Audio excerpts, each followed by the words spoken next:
প্রিয় দর্শক, আসসালামু আলাইকুম। আমি doctor Kishore Mahajan, physical medicine and rehabilitation বিশেষজ্ঞ। আজকে আমরা আপনার সাথে একটা রোগ নিয়ে আলোচনা করব। আমাদের রোগী হচ্ছেন মোহাম্মদ আলী, বয়স হচ্ছে 65 বছর। তো উনি আমাদের কাছে মূলত এসেছেন, উনার সকল হাত পা ঠান্ডা, অবশ ঝিমঝিম ভাব।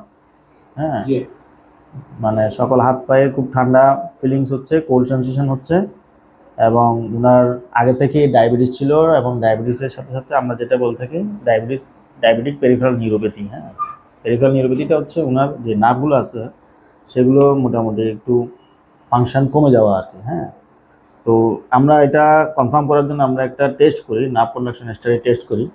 তো টেস্টে আমাদের কাছে যে রিপোর্টটা দিয়েছে সেটা হচ্ছে মডারেট সেন্সরি অ্যাকশনাল লস, হ্যাঁ, সিভিয়ার ডিমাইলিনেশন।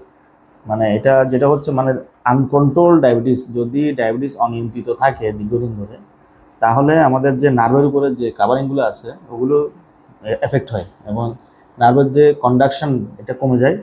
এবং গ্র্যাজুয়ালি এটা যদি মানে ট্রিটমেন্ট করা না হয়, মানে এক পর্যায়ে গিয়ে এই যে হাত পায়ের মাসলগুলো একটু শুকিয়ে যায় এবং হাত পায়ের শক্তিও কমে যায়।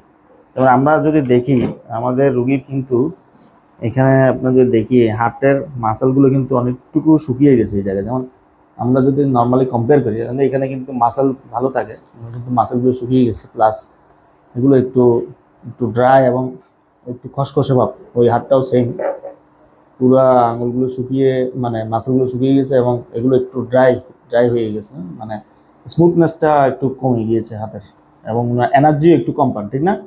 হাতে একটু এনার্জিও কম পান। হ্যাঁ, হাতের ইয়েগুলো। তো এটা দেখা যাচ্ছে ওনার হাতে এবং পায়েও আছে সেম সমস্যা। তো আমরা মূলত এটা কিছু মেডিসিন দিই, মেডিসিনের মাধ্যমে যতটুকু রিকভার করা যায় ডায়াবেটিসটা কন্ট্রোল করার জন্য ওনাকে অ্যাডভাইস দিয়ে দিয়েছি। প্লাস হচ্ছে ওনার এই যে সেন্সেশন যেগুলো লস হয়ে গিয়েছে সেগুলো কিভাবে আসবে সেটার জন্য আমরা কিছু মেডিসিনের পাশাপাশি এক্সারসাইজ দিয়েছি। কিছু এক্সারসাইজ, বিভিন্ন এক্সারসাইজ আছে, হ্যান্ডের এক্সারসাইজ, শোল্ডারের এক্সারসাইজ, বিভিন্ন এক্সারসাইজ করে নার্ভ স্টিমুলাস দিয়ে আমরা যতটুকু পারি এটা রিপেয়ার করার বা রিকভারি করার চেষ্টা করব। তো আশা করি উনি ফিজিওথেরাপি এক্সারসাইজগুলো ফলো করলে মোটামুটি কিছুটা ইমপ্রুভ হবেন, কারণ এটা তো আসলে লং টাইম ধরে একটু ড্যামেজ হয়ে গিয়েছে।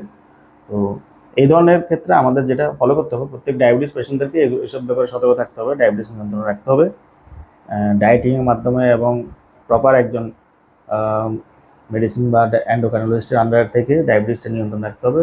পরবর্তীতে যে কোনো ধরনের সমস্যার জন্য ফিজিক্যাল মেডিসিন বিভাগে যোগাযোগ করতে পারেন। আমরা প্রয়োজনীয় ফিজিওথেরাপি, ব্যায়াম এগুলো দিয়ে আমরা রোগীকে ভালো করার চেষ্টা করি। ধন্যবাদ।